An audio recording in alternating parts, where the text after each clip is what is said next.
Hello team, welcome to another ATP Geopolitics video with myself, Jonathan M.S. Pearce. We're going to talk a little bit about US economic policy today and how incredibly insane it is.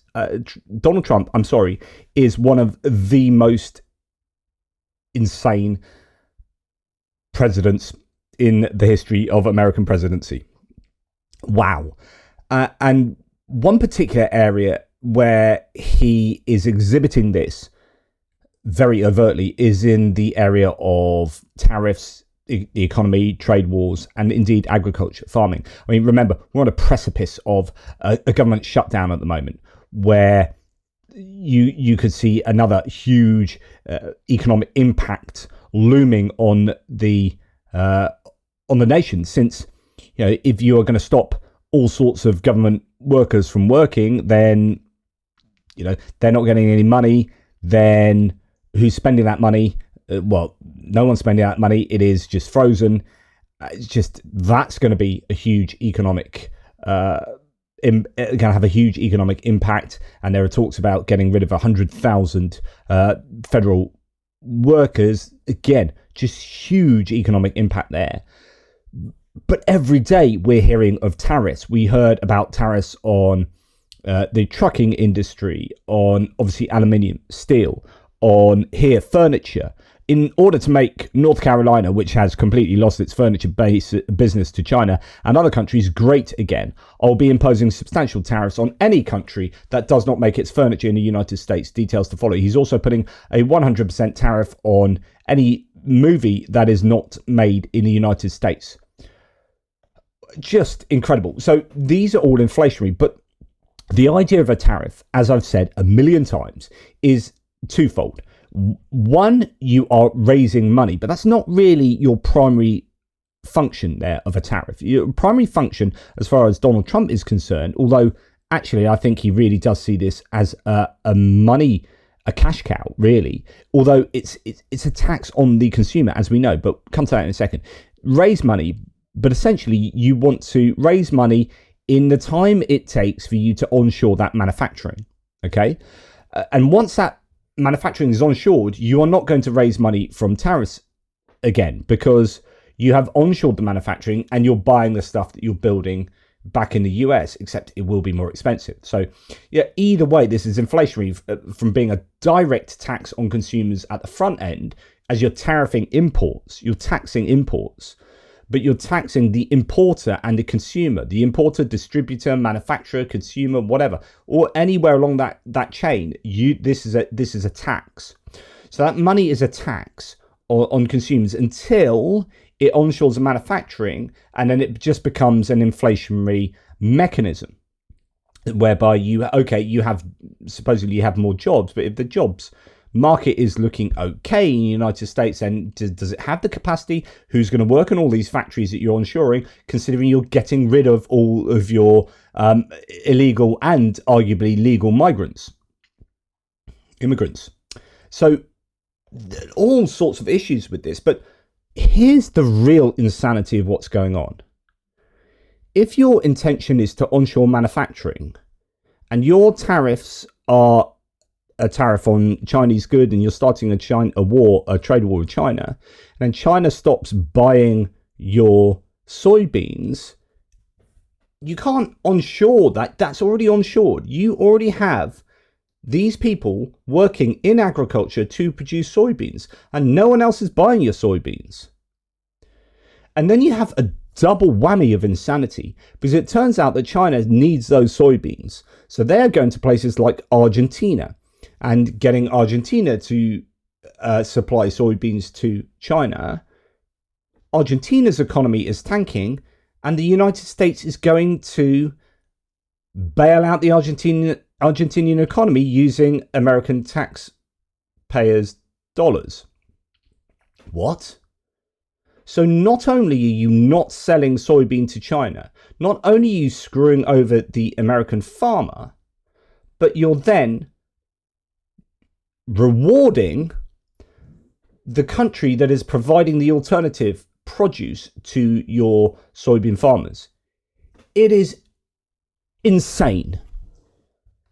But let's go and look at some of the details here, because it is nuts. Now, we know that farmers are in all sorts of problem here. Tidal wave of problems with harvest here. Trump's trade war pushes some farmers to the brink. So we know that due to a whole host of variables, farming is very difficult. Equipment is more expensive. They're struggling in some sectors. It depends what type of farming it is, but struggling to get workers there because actually the migrant workers aren't coming to work. They're too scared that ICE are going to pick them up. So then either the work isn't getting done or it comes at a far more expensive cost. And no one is buying your stuff. Okay, so this is just a huge problem. Now, Bloomberg reports that Trump says tariff revenue will fund relief for farmers. Oh my goodness. So then you have the insanity that farmers are struggling. They can't sell their soybean and other harvests as well, other crops as well. There's a particular type of crop, I forget what it is, that literally China buys 100% of and no one else buys it at all. So it can't be like maybe the soybean farmers, they can look at who the Argentinians used to sell soybean to and say, well, if they're selling all their stuff to China, maybe we can muscle in on the market, the Argentinian market. But of course, the American farmers shouldn't have to do that, and it's going to come at a cost to them either way. But there are some crops that no one else in the world buys, that China buys 100% of, and they're just having to mulch them back into the earth and take a complete loss on them. It's absolutely incredible.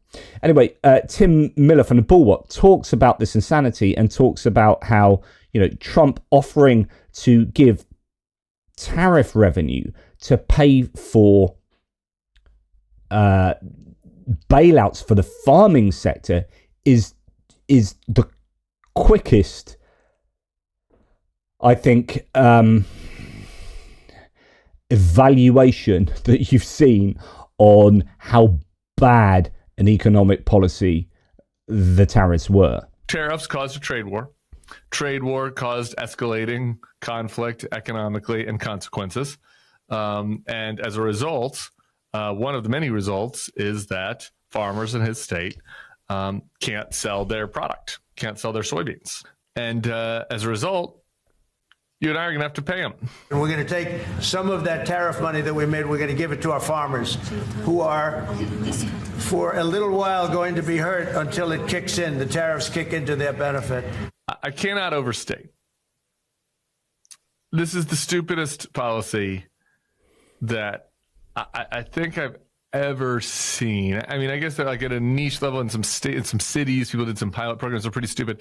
At a national level, I guess the Iraq War, but I just mean like on a specific policy item,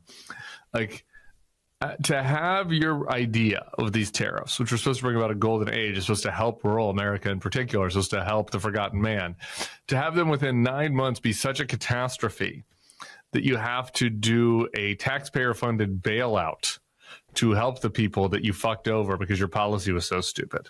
That is like a land speed record for policy disaster. And I don't disagree. And in fact, Tim Miller, back on the original podcast here, has a clip of John Thune. He's the Senate Majority Speaker who, used to be a fairly sensible guy for the Republicans, now just towing a party line. But here, admitting that the money is just going to be going from the tariff.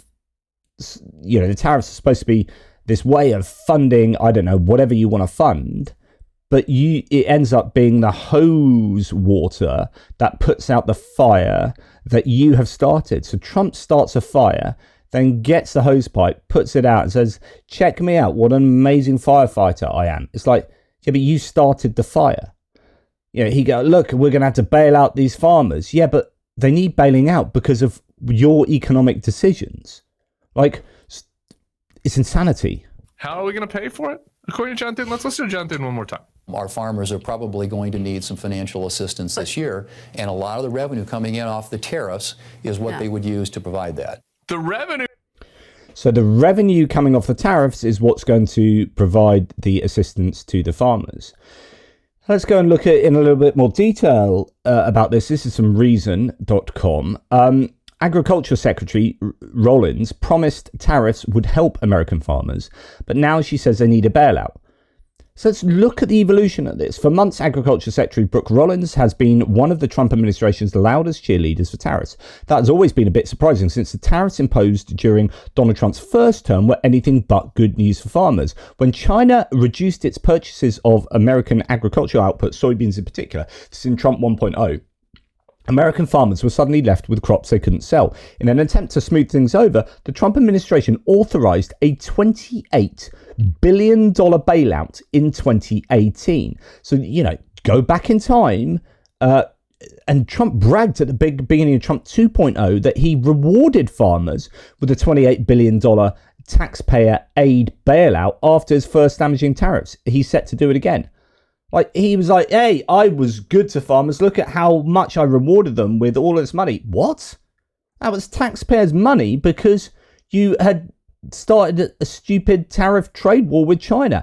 And it's happening again. So this Reason article continues and that was an independent article I was just referring to there from April of this year. Despite the recent history, says Reason, Rollins has spent months insisting that this time it will be different. In an interview with Fox News in April, just a week after Trump's Liberation Day tariff announcement, Rollins praised the president as the ultimate deal maker. The tariffs, she said, would, quote, completely realign the American economy around putting America first, end quote, and would open more markets to American farm products. 2 months later, she was still pushing the same message. Trump's tariffs were going to level the playing field for American farmers and ranchers, she told Bloomberg.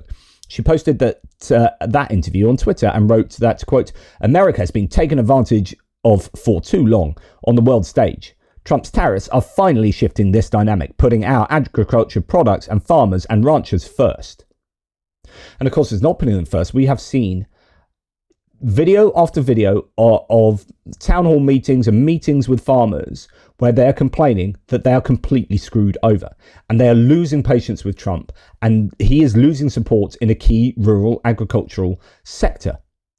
But something funny and very predictable, says Reason, happened on the way to all the tariff-driven prosperity that Rollins promised. American farmers are once again bearing the brunt of the tariffs. Quote, the consequences are already ripping through the economy. Prices for fertilizers, tractors, and farm equipment are rising. John Deere, the nation's largest farm machinery maker, last month said tariffs on steel and aluminium would cost the company $600 million this year, CNBC reported earlier this month. Now, the question is, where's that $600 million extra cost going to come from? Who is going to pay for that? They don't have $600 million just sitting in a bank ready for a rainy day. They will have some contingencies, but you can bet your bottom dollar that actually this will be passed on to the consumer. This is inflationary.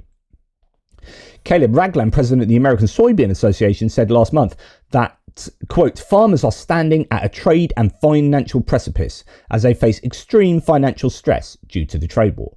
Soybeans are America's largest agricultural export, but retaliatory tariffs imposed by China are now making South American grown soybeans more competitive, and American farmers are having a tough time finding buyers. Is that enough to make Rollins reconsider her view on tariffs? No, but it is getting her to suggest even more bad policy. Earlier this week, Rollins told the Financial Times that the Trump administration is preparing another bailout for farmers harmed by the tariffs and trade war. Quote, there may be circumstances under which we will be very seriously looking to announcing the package soon, Rollins said. She added that funds for the bailout would be drawn from tariff revenue. On Thursday, Trump seemingly confirmed those plans. Quote, we're going to make sure that our farmers are in great shape because we're taking in a lot of money, the president told reporters in the Oval Office. We need to make sure they're in good shape because we've beaten them out of shape. And we're going to take the money from our decision to start this trade war. And then we're going to rob Peter to pay Paul when Paul should never have needed paying. It's absolutely insane. And as this week says, why do farmers hate Trump's Argentina bailout? Well, of course, as we know, because the US is bailing out a country that is the competition to the soybean farmers in the United States. They're bailing out. So money is going from taxpayers to bail farmers out and to bail Argentinian farmers out. And all of this is happening. Well, Argentina being in the trouble it is not happening because of the tariff and trade war, but the need to bail out American farmers is coming from that. And then you're just compounding the issues with trying to support your mate Javier Milei, because you talked up this anarcho-capitalist approach to ripping up the government, making it small government in Argentina. Now that is showing itself to be a poor option because the Trump administration doesn't want to lose face. They're essentially going to just bail out their mates. This is a face-losing exercise coming at a cost to the American taxpayer. It's just the insanity of Trump's economic outlook and agenda is becoming more and more obvious. And he keeps whacking tariffs on different sectors. It will be inflationary. Inflation is going to come up and bite Trump on the arse, because that will hurt people in the pocket. People will find things more expensive. People will lose jobs. The United States will not be competitive. You might be onshoring those jobs, but you're not going to sell those products around the world. Particularly, I can't imagine, because it's going to be at a much greater cost. I mean, that's why you offshored the jobs, to keep the costs down, so that you can buy cheap stuff. Well, now you can't buy cheap stuff, which means the foreign consumers are still going to buy the cheap stuff from China. This is just for your own domestic market, and it's just inflationary. So the whole thing is just nuts. Anyone that supports Trump's economic policies, you can argue that tariffs in a strategic, when they're used strategically in particular domains, like infant industry protectionism in the Industrial Revolution was a strategic use of tariffs that worked to propel, for example, the United Kingdom to the top of the pile in terms of its incredible economy due to the Industrial Revolution. But we went to India, we kind of made it ours, we put a flag down in India, and then we whacked massive tariffs on textiles coming back from India that were much cheaper. But actually, we wanted to protect our infant textile industry as it was just starting to be kind of born in the industrial age. And, that infant industry protectionism worked to help fuel the Industrial Revolution to the benefit of the United Kingdom, if not for the benefit, say, of Indian producers. But, you can use, I'm not like wholly against tariffs, but if you do across the board tariffs and you start trade wars and you have this objective that's poorly thought through, and then you're compounding issues with a huge attack on the workforce in terms of migrant workforce, you are just going to have massive inflationary pressures put on the US economy. And you're going to have to bail out people who would otherwise lose their jobs because you have started a trade war. I don't know. So I find it really difficult at the moment to have any kind of empathy, any kind of understanding of people who just solidly support Donald Trump in any of his governance, because I just think the man is insane and he's just not very good. Anyway, let me know what you think. Take care. Speak soon.